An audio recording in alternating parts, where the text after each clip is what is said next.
We are at the biggest air show in the world with some of the biggest aviation YouTubers and Instagrammers today on In the Hangar.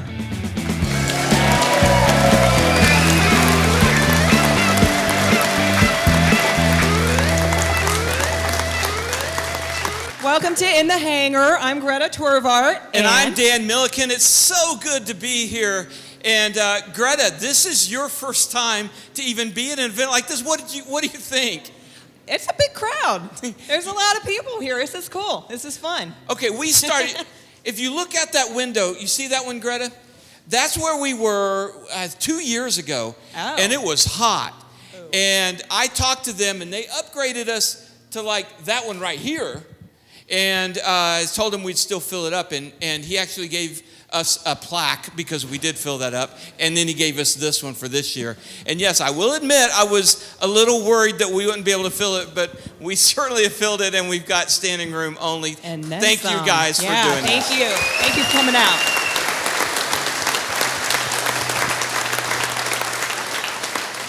Okay, so real quick, just so everybody knows who we've got, let's do a pass the mic. Let's just start in the back here with Captain Joe.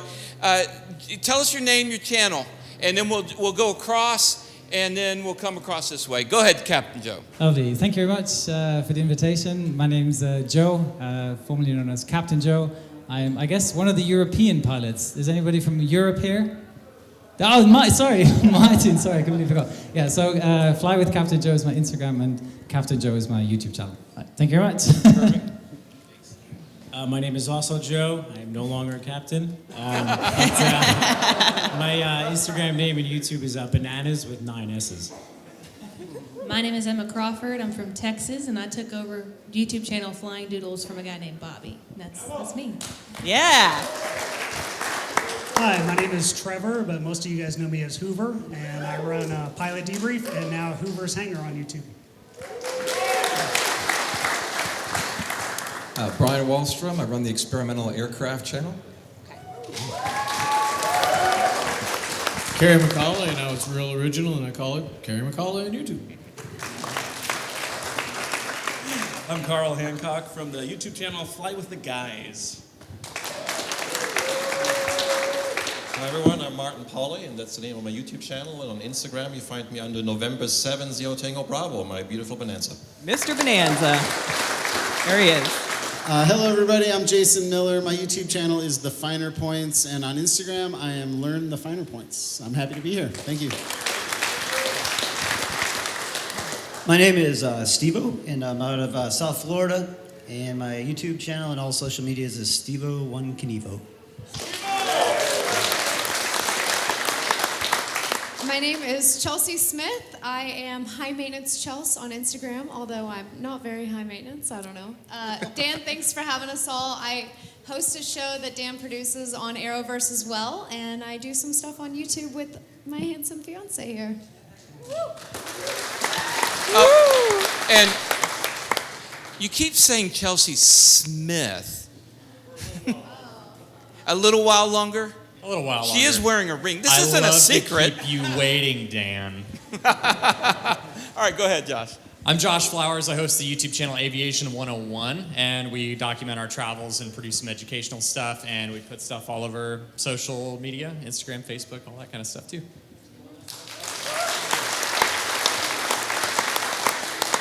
Hey, my name's Steve Cox. I got the Clear Direct YouTube channel, a lot of F-15 stuff, airline stuff, built a RANS S21, and now I'm pretty much just flying with this guy all the time. I'm Trent Palmer, just Trent Palmer on YouTube and Instagram. My name's Carson Stilson. I own the channel Wearworthy, and I just finished my Zenith CH-750 Super Duty. Hey everybody, I'm Charlie Gasmire. I run the handle Airplane Academy, and honestly, I'm a fan of all of y'all, so I'm like super nervous. Thank y'all for being here. Adam Andrews, AeroWorks, and got a kit plane building channel, and we also fly a Cessna Cardinal that we do some content creation with. I'm Jonas Marcinko, and I do YouTube. What's What's up, everybody? My name is Kay. I am Fly with Kay on all social media. And just to give you guys a heads up, I've got another trip to the Bahamas that I am currently planning, so stay tuned. Hey everybody, I'm Jason Morrison from Rebuild Rescue, and while I had a chance, I wanted to thank all of you for being here, because none of us, and I think we'd all agree, would be here without everybody and all your time, and we really appreciate it. Thank you.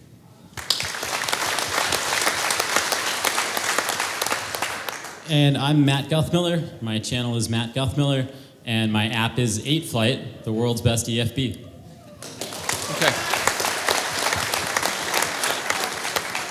Okay, so Greta, let's launch into the Q&A. Let me do the first one, because with Matt here already having the mic, is YouTube your primary or secondary income, and what else do you do to earn money? Great question. And you always give me the first question. Do I? Did I do it last time? It's fine. You did last time. Okay, well, it worked. I love it. I love it. We had a great show last time, so let's stick with what works. Yeah, perfect. So YouTube has been a good source of income for a while for me. We've kind of moved into some other video production things to try to get aviation out there a little bit more. But for about the last 2 years, my full-time gig has been working on 8Flight, this EFB. So it's sort of like 4Flight or Garmin Pilot or FlyQ or any of those out there. And I just kind of started getting fed up with little things here and there, and my background's in software engineering, so I was like, I guess I just have to build it myself. And so now I spend about 14 hours a day building that myself, and it's called 8Flight. We're in Hangar C. Come check it out. Try it. I think you'll like it. And that's now my primary, hopefully going to be my primary income, something like that. I don't know. We'll see. Well, and 8Flight's going to be at least 4 better than 4Flight. Okay, who else wants to answer that same question? Is YouTube your primary or secondary source of income? How do you earn money? Who else? Okay, Carson. It's getting there. I think a lot of us, and I'm not just going to speak for myself. I mean, Rebuild Rescue could probably live entirely off of YouTube, but many of us can't quite live off of YouTube. YouTube can fluctuate with views and how much you make there. So many of us rely on sponsorships. You'll see a lot of us getting sponsored by different brands. A lot of my Zenith build was sponsored and allowed me to create the Zenith, even though a lot of it was still paid for out of my pocket. I also own, similar to Matt, a company that I sell products to pilots. So you'll find a lot of us hunt and try to find that way to become that full-time content creator. I think everybody's dream here would, and many of you, I'm sure too, would love the idea of becoming a full-time content creator. It is a dream profession, but it's also a lot of work. So you just kind of look for that pathway into being able to do that. And I think I could probably also speak for most of us, this is our passion too. So when you can kind of be passionate about it and still generate revenue, it's a pretty incredible thing. But you got to find a way to do it. Trent, do you want to answer that?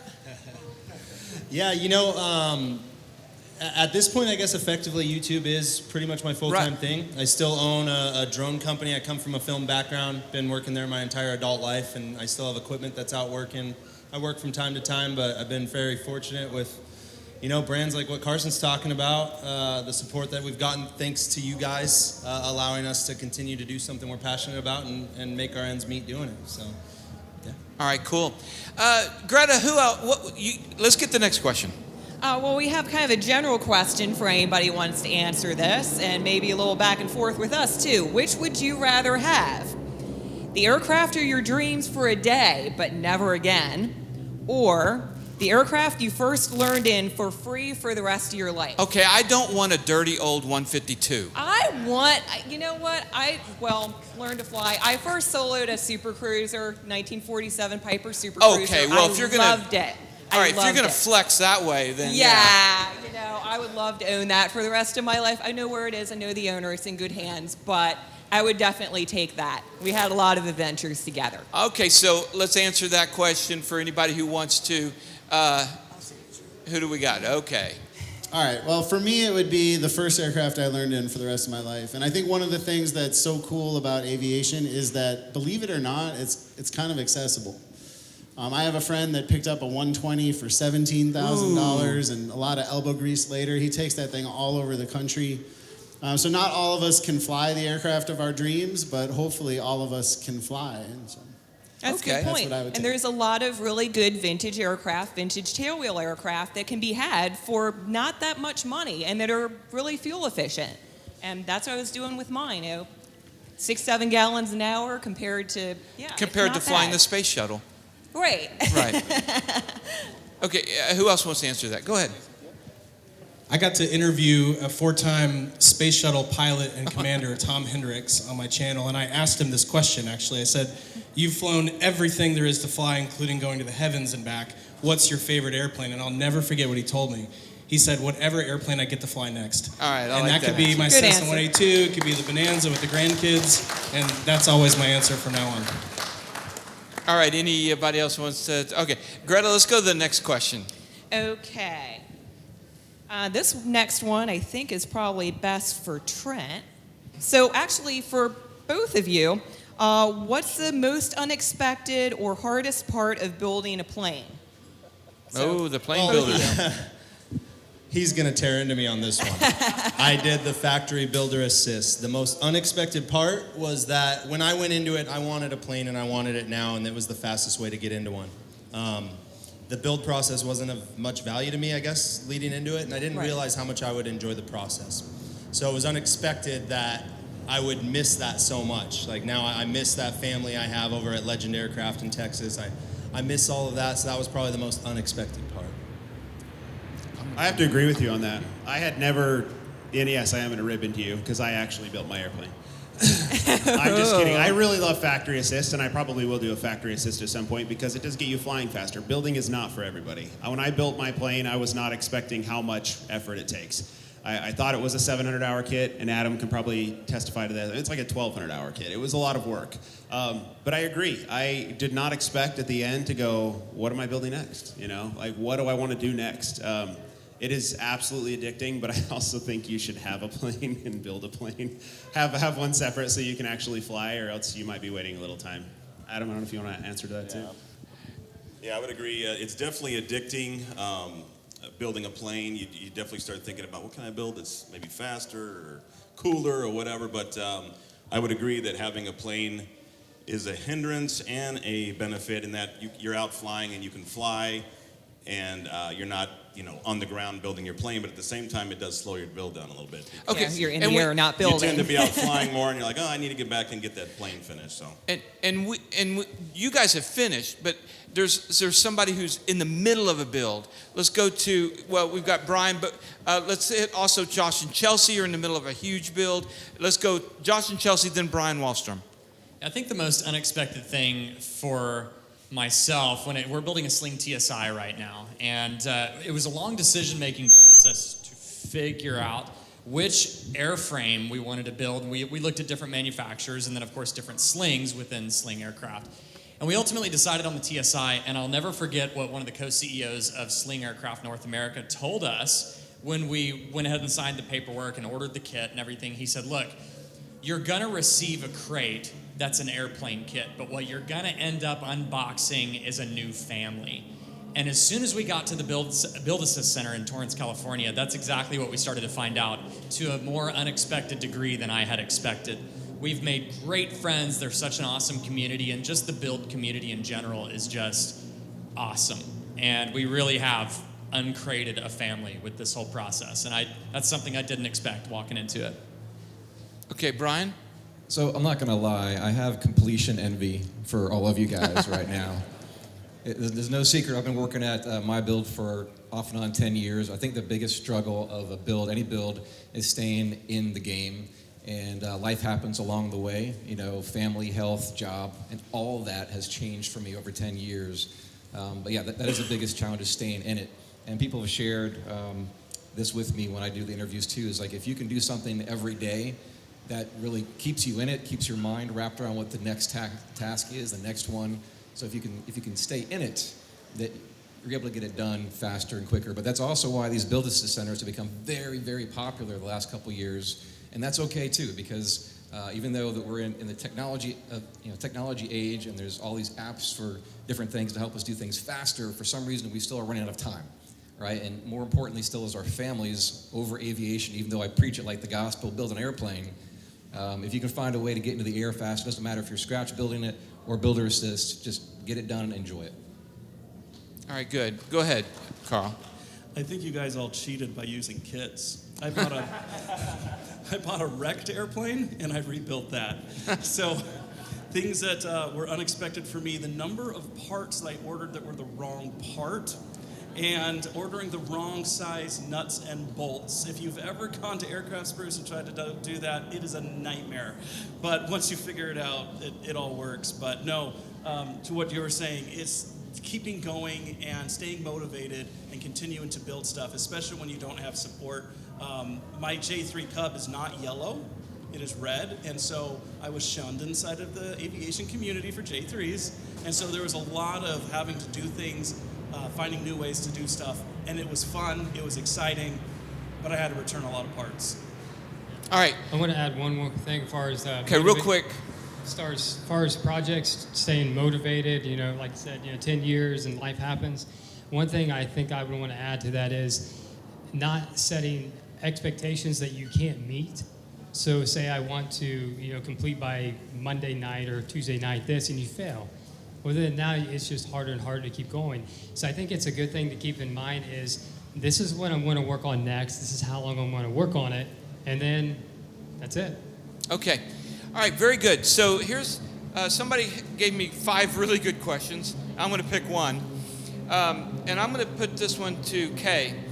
And anybody else after Kay that wants to pitch in on this one. So the question is, what tips do you recommend for those who are saving up to buy their first plane? All right. Well, for those of you who may not know who I am, I have purchased my second airplane. It is a 1981 Piper Seneca 3. It was my second purchase. The first time I went to go and buy an airplane, I had no idea what the heck I was going to do. I was so overwhelmed looking at Trade-A-Plane and on Facebook Marketplace that I didn't even know where to start. So if you are interested in buying an airplane, the first thing I would tell you is test fly as many of them, as you can. Go make friends with pilots and get some free flight time too, you might as well. But maybe that was just me. The biggest thing I will say, make sure that if you find an airplane you love, you do a pre-flight inspection and you do a pre-buy inspection. What I mean by that, the pre-flight inspection is you personally. Make sure as you're going through that checklist, you feel comfortable checking everything. You don't have any questions as you're going through that process. And when you do the pre-buy inspection, ask as many questions as you can possibly think of, because you're paying that person to make sure that when you get in that airplane, you are feeling safe. When it comes to saving money, do anything and everything that you can to try to find free flight time. And of course, the more pilots you know, the more likely that's to happen. So if anybody has any specific questions on that, come find me after this. I'd love to talk to you. Okay. Having just purchased my second airplane as well, I tease. When you're going and purchasing an airplane... And Carl, we're having trouble hearing you. When you're going and purchasing an airplane, make sure that you're purchasing the right airplane for your mission. Because sometimes we see something shiny and new, or hey, that backcountry airplane looks really neat, but does it really suit what your type of flying is going to be? I rebuilt that J3 Cub on my channel. Turns out it's not what I need for my daily flying. And so that airplane is now for sale, and bought the second airplane, which is an Archer, which suits a lot more what I'm trying to do. And could I have gone that direction to begin with? Possibly, but just make sure you're getting the right one for the mission. What's the saying? Buy the plane that you're going to fly 95% of the time, rent the plane that you need 5% of the time, something like that. Yeah, all right, good. All right, so Gretta, let's go to you, and I want to make sure that some of the YouTubers who haven't answered questions get the mic. So what do you got next? Okay, I got one more in that department. What's the best way to get into STOL, short takeoff and landing contests? What's the best way to what? What's the best way to get into STOL, short takeoff and landing? Fly it like you stole it. Okay. So let's, who do we got that hasn't talked? Ow. All right, so yeah, I'm still new to the STOL world. I've, flown a lot of different cool airplanes, but now this really excites me. And I'd say to directly answer your question is find good friends that do it. Right. And have them show you the ropes. Not necessarily CFI. Get your tail wheel. I did that. I went through a backcountry course. But it's really getting involved with the right people who you trust to not pressure you into doing something you're not comfortable with. So I found myself very lucky in that regard, and I'm enjoying the heck out of it. So. Right. Okay. And yeah, I want to keep it to people who haven't talked yet. All right. Okay. I guess I'm kind of STOL guy, Okay. I would say, yeah, find good people that kind of know what they're doing and rack their brain, find out what's good, what's bad. Keep your speed up and just ease into it. Don't be like, I'm gonna go land on that mountain. I'm gonna go land on this river. Just take it easy. Go up high, fly it slow. Figure out what it stalls at. Fly your rudders. That's probably the biggest thing. Just really learn how to fly the airplane with your rudders. All right. That's about it. Yeah. Okay. Get an ultralight. Those are pretty good. I want to go to the next question. Actually, it's not a question. Captain Joe, just want to say your videos and your book, Read and Do, have changed my life from when I was a kid to now that I'm a flight instructor. My students also use many of your videos as study material. Thank you, Luke. Thank you very much. Yeah, that's cool. Luke, are you here? Is Luke here? Ah, fantastic. I'll hug you and take a picture with you later. That's okay. All right. And on along the same lines, I want to bring this one up too. We got this one as well. Not a question, rather a thank you. All of your videos allowed me to learn to fly and fly myself to Oshkosh from something Canada. 21 hours in the air. Keep it up, Tyler. So very cool. Thanks for coming down. Greta, you have a question?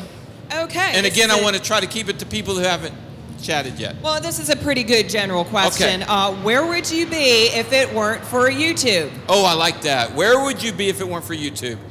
Let's go with, Jason and then Trevor. So 3.5 years ago when I started YouTube, I was actually kind of partially retiring. I had worked from the time I could pretty much walk, and then fell in love with aviation, and then got a free airplane, and somehow I'm sitting here now. But it's been amazing. So.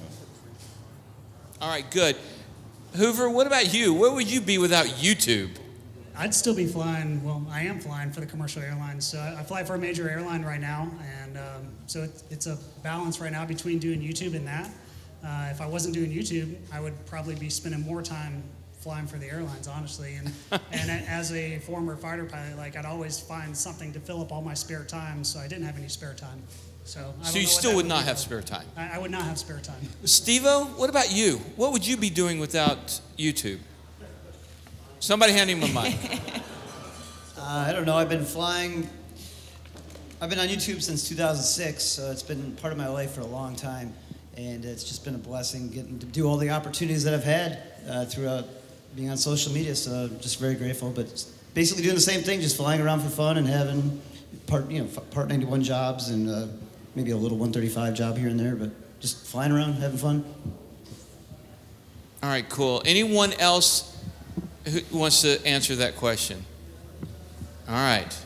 Do you have another one, Greta? I do, and actually I think this was kind of already answered. We have somebody from the audience, from Miss K.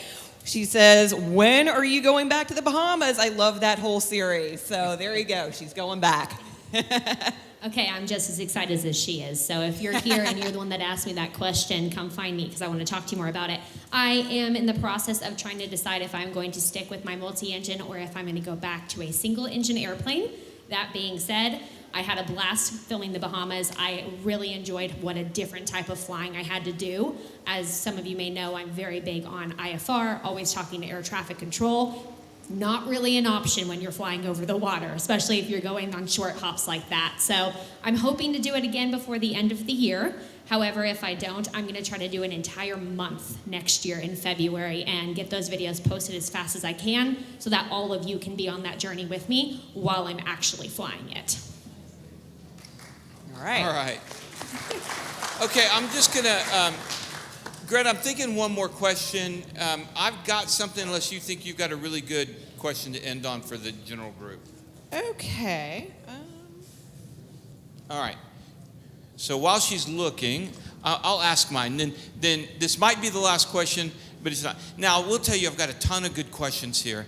There were some good questions about like the mechanics of production. How do you edit and things like that? And we can cover that kind of like in another forum. There's also good questions about like how to do sponsorship deals and how to make YouTube work for you. And again, we can kind of cover those. And if we didn't answer your question and you wrote it, we're about to break into meet and greet. Feel free to ask, and we'd love to ask them. Do you have a good one, or you want me to go with mine? I think so. And this is another general question for everyone. We have somebody from the audience. He says, "I'd like to start filming content. What are some of the upsides and downsides, and what is your favorite part of being active on YouTube?" I like that. Okay. Yeah. All right. So this is Martin. Can you answer that? So, first part, what are some of the upsides and downsides? It's hard, right? You have multiple cameras, and the GoPros, they look so simple, and then they overheat, the batteries run out, right? So keeping all that going is hard. It's a lot of data to juggle, but it's fun. It's we all love doing this. We probably love doing it for slightly different reasons. For me, I have a passion for sharing with others what I have learned in, it's 40 years of flying, which I want to celebrate this year. And YouTube is a great way to do that, to share that with lots of people. Just like my other, second job, flight instructor. YouTube is my third job. I actually have a day job. Sorry, what was the second part? What's your favorite part of being active on YouTube? My absolute favorite part is to meet with people, make friendships that otherwise wouldn't have happened. And that could be, something happened during a flight, I document it, and then 3 weeks later, I get contacted by someone who says, "Hey, I was the controller who handled your flight, and here's how this looked from my side," and so on. That just really wouldn't happen without YouTube, right? Or somebody telling me that, "Hey, I had stopped flying for 30 years, but your videos and other videos on YouTube encouraged me to start again, and I just got recurrent again." That makes my day. Great. Okay, let's have Emma. Okay, so the second part of that question I like, so I'll answer that one. Could you say it again? Sorry. I got a little stage fright. Yeah, no, you're fine. You're totally good. Okay, so this is kind of a compound question, so I'm going to break it down. So what are some of the upsides and downsides of being on YouTube? The second part. Oh, he answered it great. I'm deaf. There you go. What is your favorite part of being active on YouTube? So I took the channel over from somebody who started it. So he already had a lot of subscribers and a lot of following, and I'd never done anything like that before. And so the focus, of Flying Doodles, which is our YouTube channel, is kind of on the pilot and their plane. So I guess to answer that question, my favorite part is making that person shine and keeping the focus on them. Because a lot of people, like, you guys in the audience, you might have a plane that you've worked your whole life to restore, to fly, and you've never had a way to show it off. And let's be honest, when you fly a pretty plane into an airport and you're the pilot, it feels pretty good. So if you can show that off on another platform and, show off all your hard work, and I can help with that, that's what I love to do. So. Exactly, getting the stories out there. Yeah, absolutely. Okay, well, let's twist the question just slightly. Instead of being so YouTube-centric, Instagram, Joe, same question. I guess my favorite part of Instagram is just meeting people, whether I'm going to a different airport or seeing people here, or even at my airline, people are like, "Hey, I follow your stuff, it's great, nice to meet you, nice to fly with you." And I would say that, it's nice because you make all these relationships, but sometimes too it kind of tends to be a pain in the ass because you feel like you have to keep up with it, and you feel like if you want to go out flying, you don't want to necessarily have to record it and edit it because it takes a lot of work. Like for Trent Palmer to do the stuff that he does, I can't imagine how much time it takes and how much skill he needs. But sometimes you just want to go out and fly and not have to worry about feeding the algorithm and keep putting out content. So. Good. Dan, can I just add to that a little bit too? I just want to underline how much work really does go into it. And everybody up here has said that, but it's a lot of hours. And it's gotten to the point for me, I've been doing it for almost 20 years. Sometimes it's nice to go out on a flight where there are no cameras, and I look forward to that, where it's like, man, there's nothing running, it's just me and the airplane.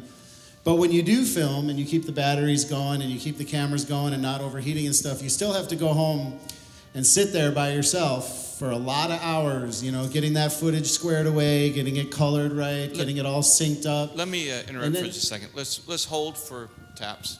Mr. Holland.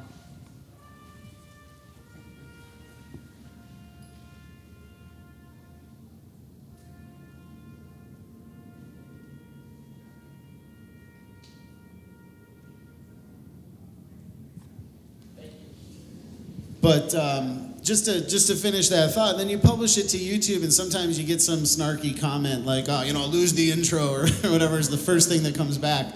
So really, without a doubt, hands down, my favorite part is meeting all of you. And for the people that come up and just say, hey, you made a difference, or I watch your videos all the time, or keep doing what you're doing, or keep it up, is definitely the joy of it all for me. Okay, very good. All right, well, I really appreciate anybody want to have any final thoughts? Kerry, what's your inspiration for doing YouTube?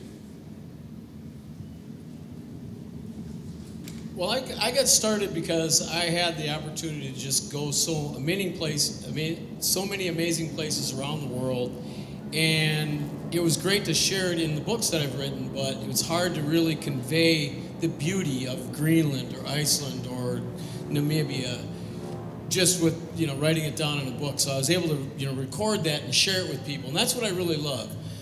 But again, there is the hassle of cameras and batteries, and it really adds about an hour and a half to your pre-flight. And then when you find that you've left something at the other plane and you really need to leave for Oshkosh right now, and crap, that's kind of a bummer. But, you know, I love sharing my adventures with the people. You know, it just gives me joy. Sharing our adventures. So with that, I want to thank everybody up here. Let's give them a round of applause. Yeah. Thank you, guys.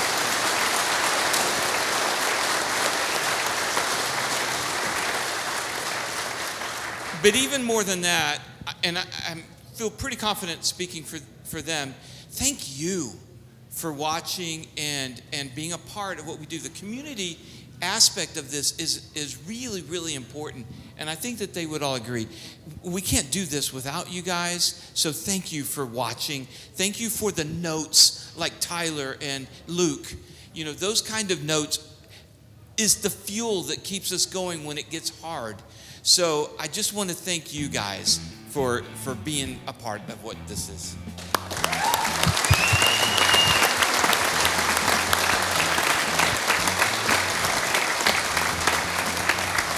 So with that, thank you for watching. For those who are on watching on video, thank you so much, and we'll see you guys next time on In the Hangar. All right, there we go. Thank y'all.